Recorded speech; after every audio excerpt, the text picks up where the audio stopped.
So in the previous module, we saw how grammar is the glue that holds language together. In this module, we discovered that Lexis carries meaning. It is very difficult then to overestimate the role of Lexis in communication. So what do I need to understand about Lexis in order to be able to teach it? Yes, Lexis is one of the English language systems that we teach in the classroom. As you have seen in this module, Lexis is a broad umbrella term that covers individual words as well as shorter or longer chunks of language. So when we plan our Lexis lesson, we need to identify these different aspects of Lexis for language analysis. For example, we need to consider if the target language is part of a bigger lexical set, what word family it belongs to, its synonyms and antonyms, possible affixations, as well as chunks of language such as its collocations, semi-fixed expressions, and fully fixed expressions, including idioms. Okay, so we do this language analysis as part of lesson planning, but what happens in the classroom? How do we actually teach Lexis? The way the teacher introduces and checks Lexis is the same when focusing on grammar. The planning process and the teaching are very similar to a grammar lesson. So let us remember what we learned in the Teaching Grammar module. First of all, the teacher has to convey meaning. This means that a new language needs a good context that will illustrate the meaning. So start with meaning and then elicit or give the word. And there are many ways of conveying meaning, but the most important thing to avoid is lengthy explanations and definitions. And remember to vary the way you convey meaning in order to keep the lessons interesting. So in this module, we explored a range of techniques, and these included the use of visuals and realia, as well as mimes, gestures, and facial expressions. We learnt about synonyms and antonyms. We learnt about using context and situations. And finally, graphic organisers, such as hierarchy charts, clines, Venn diagrams, and so on. As you can see, there are many great tools available for teachers to successfully elicit the target language.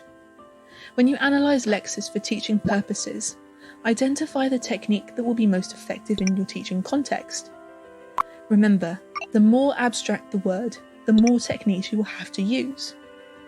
So, avoid wordy explanations. Convey, elicit, and then clarify.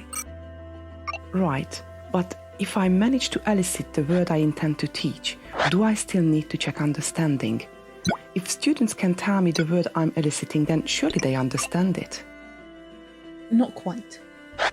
If a student gives the correct word, it doesn't necessarily mean that all the students in your class understand.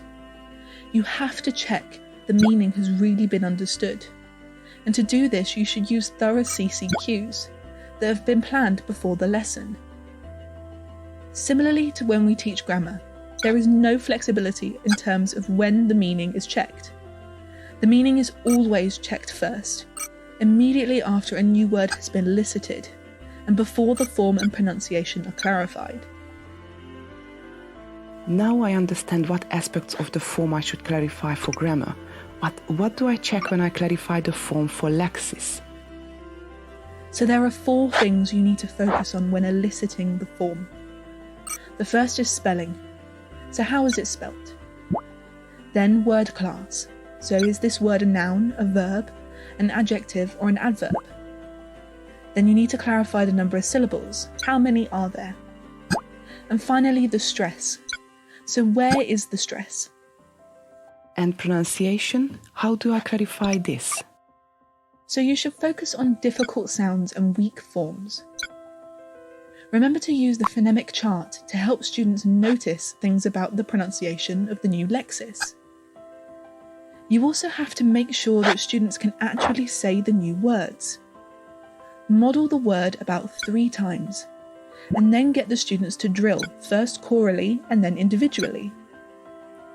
When you deal with form and pronunciation, use different colour pens to highlight things for students. And always remember the magic word, eliciting. The presentation stage, when we clarify MFP, this should be interactive, so involve the students and don't just explain. How much practice should I provide for the new language? So the answer is lots, as much as possible.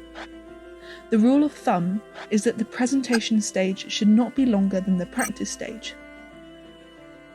Covering meaning, form, and pronunciation is not enough if students don't get opportunities to practice the language.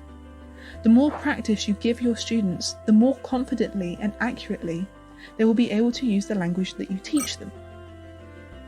One last thing. Remember to limit the number of totally new words that you teach in one lesson.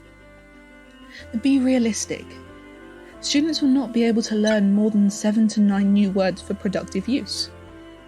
So, select the target language carefully. Use the criteria for selecting language to teach.